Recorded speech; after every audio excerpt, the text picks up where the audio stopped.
বন্ধুরা, কাজল ভিলেজ কিচেনে সকলকে স্বাগত জানাই। রোজকার মতো আজও রান্নাঘরে চলে এলাম। আজকের রেসিপি কিভাবে ছোলার ডাল আর ময়দা দিয়ে মজাদার একটি সকালের বা রাতের টিফিনও বলতে পারেন, অথবা রাতের ডিনারের জন্য আজকে করে দেখাবো। তার জন্য প্লিজ প্রথম থেকে লাস্ট পর্যন্ত ভিডিওটি দেখতে থাকুন।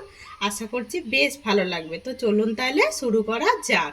তার জন্য আমি এখানে ছোলার ডাল নিয়ে নিয়েছি। আপনারা চাইলে মটর ডালও নিতে পারেন, আর এখানে মুগের ডালও নিতে পারেন। আমি এবারে এর মধ্যে জল দিয়ে ভালো করে ডালটাকে ধুয়ে পরিষ্কার করে ফিরে আসছি। ডালটাকে ভালো করে ধুয়ে পরিষ্কার করে নিয়েছি। আমি এখানে নিয়ে নিয়েছি প্রেসার কুকার। প্রেসার কুকারে ডালটা সিদ্ধ করব, যেহেতু ছোলার ডাল রয়েছে বেশ অনেকক্ষণ লাগবে সিদ্ধ করতে। আর আমি এর মধ্যে দিয়ে 3টে সিটি মেরে নেব। আর এই বাটিরই আমি 1 বাটি জল দিয়ে দেব। এর থেকে বেশি জল দিতে হবে না। এই 1 বাটি জলের মধ্যে কিন্তু সিদ্ধ হয়ে যাবে। দেখুন ডালটা দেবার পরে ঠিক আঙুলটা দিলে পরে অল্প এত দূর অবধি ভিজবে। দেখুন এতটাই ভিজিয়ে নিতে হবে, তো তাহলে ডালটা ঠিকঠাক সিদ্ধ হবে। আমি এর মধ্যে কোনো উপকরণ দেব না, শুধু ডালটাকে আমি 3টে সিটি মেরে আমি নামিয়ে নেব। দেখুন তার জন্য গ্যাসটাকে অন করে আমি প্রেসার কুকারটাকে বসিয়ে দিলাম। আর দেখুন ডালটাকে আমি 4টে সিটি মেরে নিয়েছিলাম, নিয়ে আমি নামিয়ে নিয়েছি। আর ডালটা দেখুন কীরকম সিদ্ধ হয়েছে, একদম দেখুন সিদ্ধ হয়ে গেছে। এইভাবেই সিদ্ধ করে নিতে হবে। আমি আরও একটা ভেঙে দেখাচ্ছি। দেখুন জলটা যদি মাপ মতো দেওয়া যায় তাহলে ঠিকঠাকভাবে ডালটা কিন্তু সিদ্ধ হয়ে যায়। অপরদিকে দেখুন তেল আমি গরম হতে বসিয়েছি, ওর মধ্যে দিয়েছি সাদা তেল। এবারে ওর মধ্যে কিছু ফোড়ন দেব, তাই জন্যই আমি ডালের মধ্যে এক্সট্রা করে কিছু দিলাম না। এবারে এই তেলের মধ্যে দিয়ে দেব আমি, দেখুন এখানে হিং নিয়েছি। এই হিংটা দিলে পরে কিন্তু খেতে কিন্তু চটপটা হবে, আর খেতে কিন্তু দারুণ লাগবে। এবারে যেটা দেব এর মধ্যে আমি বেশ কিছুটা কালা জিরে নিয়েছি। দেখুন এই কালা জিরেটাও ফোড়নের জন্য দিয়ে দেব।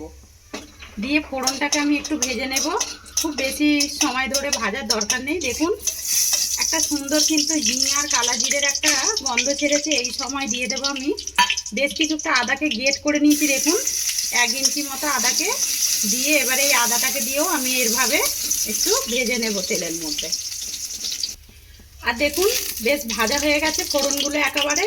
এর মধ্যেই দিয়ে দেবো 1 চিমটি মতো হলুদ, বা মাপ মতো হলুদ বলতে পারেন, দিয়ে দিলাম। দিয়ে একটু ভেজে নিলাম তেলের সঙ্গে। এতে করে কিন্তু ফোড়নের যে একটা মিষ্টি একটা সুন্দর কিন্তু গন্ধ ছেড়েছে। এবারে দিয়ে দেবো এই ফাঁকে যেই সিদ্ধ করে রাখা ডালটা। দেখুন ডালটা দিয়ে দিলাম, দিয়ে খুব ভালোভাবে মিশিয়ে নিলাম। এবার এর মধ্যে দিয়ে দেবো আমি চিনি। তো দেখুন এখানে আমি 1 চামচ মতো চিনি নিয়েছি। এই চিনিটাও দিয়ে দেব। দিলে পরে কিন্তু টেস্টটা দারুণ হবে, আর বেশ যেই টিফিনটা আমি করছি মুচমুচেও হবে। আর দেব স্বাদ মতো লবণ, বা মাপ মতো লবণ। লবণ না দিলে পরে কিন্তু একদম খাওয়াই যাবে না, আর ভালোও লাগবে না। দেখুন দিয়ে আমি এইটা 2 মিনিট মতো এইভাবে নাড়াচাড়া করে নেব ডালটাকে। একদম শুকিয়েও এসেছে।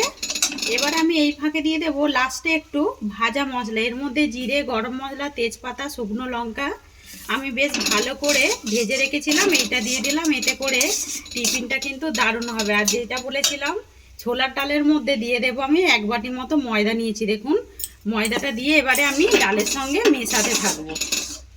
এইভাবে আমি ভালোভাবে একটু মিশিয়ে নেব। আমি এখানে 1 বাটি নিয়েছি, আর ডালটা কিন্তু আমার 50 গ্রামের থেকে একটু বেশি ছিল, আপনারা কম বেশি নিতে পারেন। এবারে এইভাবে আমি মিশিয়ে নেব। আর দেখুন এইভাবে আমি ভালো করে মিশিয়ে নেব। যদি মনে হয় আপনাদের জল লাগবে তাহলে কিন্তু মাখার সময় অল্প অল্প করে একটু হাত ছোঁয়া গরম জল বা ঠান্ডা জলও দিলে কিছু হবে না, যেহেতু ডোটা একেবারেই গরম রয়েছে। এবার আমি এই ডোটাকে আমি একটা জায়গার মধ্যে আগে নাবিয়ে নেব। এটাকে আমি নাবিয়ে নিয়েছি, নিয়ে একটুখানি ঠান্ডা করে নিয়েছি, যেহেতু ছোলার ডাল রয়েছে বেশ ভালোই গরম ছিল। এবার আমি এইটাকে খুব ভালোভাবে এইভাবে মেখে নেব। আর আমি গরম জলের যে কথা বলছিলাম না, যদি মনে ভাবেন এইটাকে নাবানোর পরে কড়ার মধ্যেই দেখুন আমি অল্প করে একটু জল দিয়ে দিয়েছি। এইটা কিন্তু বেশ গরম, আর ডালটা যে লেগে আছে ওইটা কিন্তু একেবারে গরম হয়ে আছে। এই জলটাকেই আমি অল্প অল্প করে দিয়ে দেব, একটা হাতায় করে তুলে তুলে দিয়ে আমি সুন্দরভাবে এবারে মাখিয়ে নেব। আর দেখুন ডোটাকে ঠিক সুন্দর করে মাখিয়ে নিয়েছি। আর দেখুন ডালগুলো দেখুন কীরকম গোটা গোটা মতো লাগছে, বেশ ভেঙে গেছে। এগুলো মুখে পড়বে যখন খুব সুন্দর লাগবে। আমরা যখন লুচি ভেজে থাকি তখন দেখবেন ভেতরে যে পুর দিই সেইটা কিন্তু মুখে পড়ে। আমি সেইভাবেই আজকে করে দেখাবো। দেখুন একদম পুর ভরা ঝামেলা ছাড়াই কত সুন্দর একটা আমরা অনায়াসে এরকম একটা খাবার করে নিতে পারি, যেটা সকালেও যেরকম রুটি পরোটা যখন মুখে ভালো লাগবে না, তখন কিন্তু এইভাবে আপনারা রেডি করে নিতে পারবেন। দেখুন আমি এবারে ছোট ছোট করে এইভাবে যেরকম ঠিক আমরা রুটি করি সেইভাবে আমরা ডোগুলোকে আগে কেটে নেব। তো দেখুন সব লেচিগুলোকে আমি গোল করে নিয়েছি। এখানে একটা চাকি বেলনা নিয়ে নিয়েছি। এবার এর মধ্যে একটু ময়দা ছিটিয়ে দেব, দিয়ে একটা করে লেচি নেব, নিয়ে এইভাবে আমি সুন্দর করে যেইভাবে ঠিক রুটি বেলে সেইভাবে আমি বেলে নেব। দেখুন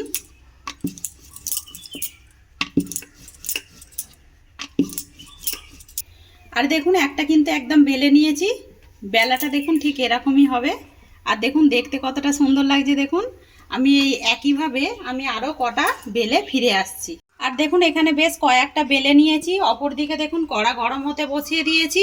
এবারে এখান থেকে আমি এই একটা করে রুটি নিয়ে নেব, নিয়ে কড়ার মধ্যে আগে 2 পিঠ এমনি সেঁকে নেব। দেখুন বেশ এক পিঠ কিন্তু হয়ে গেছে। এবারে অপর পিঠটা এইভাবে আমি উল্টে দেব। তো 2 পিঠ বেশ ভালো করে কিন্তু সেঁকে নিয়েছি। এবার আমি এর মধ্যে দিয়ে দেব সাদা তেল, যেরকম ঠিক পরোটা মানে ভাজেন সেইভাবে আমি এর মধ্যে দিয়ে দিলাম সাদা তেল। বেশি দিলাম না, 1 চামচের মতোই দিলে কিন্তু হয়ে যাবে, খুব বেশি দেওয়ার দরকার নেই। দেখুন দেখুন 2 পিঠ এইভাবে তেল দিয়ে উল্টে পাল্টে যেরকম ঠিক পরোটা ভাজি এইভাবে ভেজে নিতে হবে। আর একদম দেখুন হয়ে গেছে, দেখতে দেখুন কতটা সুন্দর হয়েছে। আমি এই একইভাবে সবগুলোই ভেজে ফিরে আসছি। আর দেখুন পরোটাগুলো ভেজে নিয়েছি। পরোটাগুলো দেখুন কতটা নরম হয়েছে। দেখুন একবার এইভাবে বাড়িতে ট্রাই করতে পারো, ট্রাই করে খেয়ে কিন্তু কমেন্ট করে জানাবেন যে কীরকম লাগলো। এটা কিন্তু বাচ্চাদের যেরকম টিফিনে দেওয়া যাবে, আর তেমনই কিন্তু বেশ সপরিবারে মিলে সকালে বা রাতে ডিনারের জন্যও কিন্তু ভালো লাগবে। টিফিনে তো অনায়াসে খেয়ে নেবে। একটু টমেটো সস দিলে কিন্তু একেবারে দেখুন বাচ্চারা এগুলো খেয়ে নেবে। আর কতটা নরম দেখুন, আমি আগেই বলেছিলাম। আর আমি আগে থেকে কিন্তু টমেটোর চাটনি করে নিয়েছি, একটু কাজু কিশমিশ দিয়ে সুন্দর করে। এইটাই করে সবাই মিলে কিন্তু টিফিনে খেয়ে নেবে। আজকের রেসিপিটি আপনাদের কীরকম লাগলো কমেন্ট করতে কিন্তু ভুলবেন না। একবার হলো বাড়িতে এইভাবে ট্রাই করবেন, ট্রাই করে খেয়ে আমাকে কমেন্ট করে জানাবেন যে কীরকম লাগলো। যদি ভালো লেগে থাকে একটা লাইক করে দেবেন, বন্ধুদের সঙ্গে শেয়ার করবেন, আর এই ছোট্ট চ্যানেলটিকে সাবস্ক্রাইবার করে নেবেন। আমার এরকম নিত্য নতুন রান্নার জন্য পাশে থাকা বেল আইকনটি প্রেস করবেন। সবাই ভালো থাকবেন, সুস্থ থাকবেন। ধন্যবাদ। আবারও কোনো নতুন রেসিপি নিয়ে ফিরে আসবো।